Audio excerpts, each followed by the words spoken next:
Welcome to The Explainer, where we break down the big ideas behind the latest discoveries. Today, we're talking about something many of us enjoy every single day, coffee. And it turns out your morning cup might be doing a whole lot more than just waking you up. So let's just dive right into that question. We all think of coffee as our go-to pick-me-up, right? But what if it's also, fighting inflammation, preventing scarring, and actually lowering your risk of liver disease? Well, a whole new wave of evidence suggests that your daily ritual might just be one of the most powerful health habits you have. And yeah, this is not just a guess.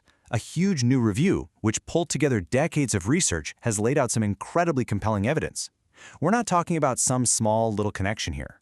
Scientists are now literally mapping the exact molecular pathways that show how coffee's ingredients interact with your liver cells to keep them healthy. So how in the world does a simple cup of coffee defend one of your body's most vital organs?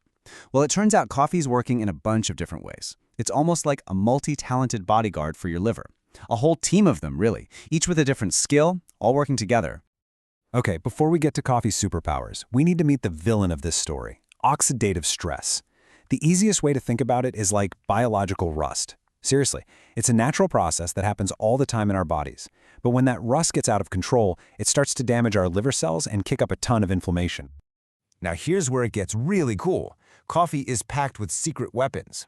This isn't just about the caffeine. It's loaded with these powerful things called bioactive compounds. The two big heroes here are chlorogenic acid and polyphenols. And their main job? They're antioxidants. And they directly fight that rust caused by oxidative stress.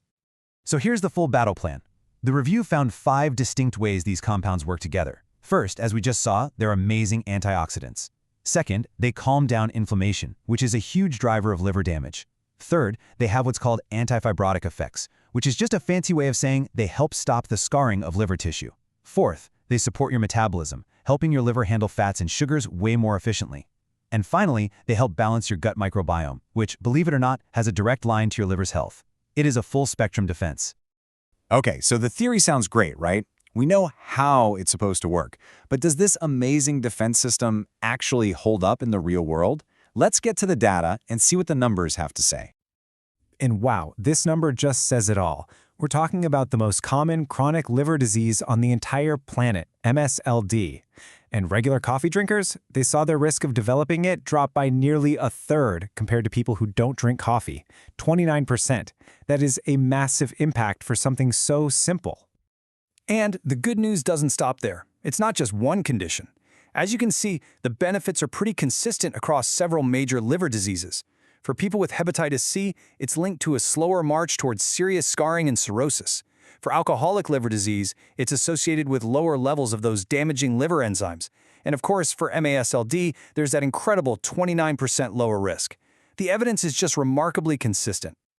This all sounds fantastic, but it obviously brings up a huge question. How much is the right amount? Because, you can definitely have too much of a good thing. And just like with everything else in nutrition, more isn't always better. There's a sweet spot. So what researchers found is that the benefits are really dose-dependent. The sweet spot for getting these amazing liver health benefits seems to be right around 3 to 4 cups a day. But there's also a tipping point.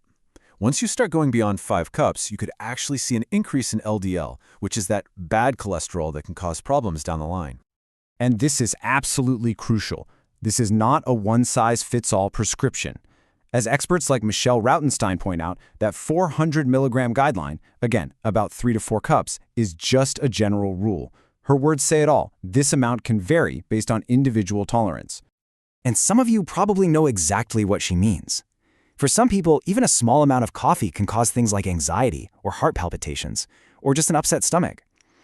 It is so important to listen to your body. If you're experiencing any of these things, your personal sweet spot might be way lower, or, coffee might just not be for you, and that's okay.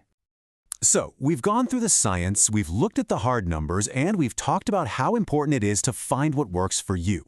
What's the big takeaway from all this? What's the bottom line? The big picture here is that this research positions coffee not as some magic cure-all, but as a totally legitimate, accessible, and, let's be honest, enjoyable part of a healthy lifestyle.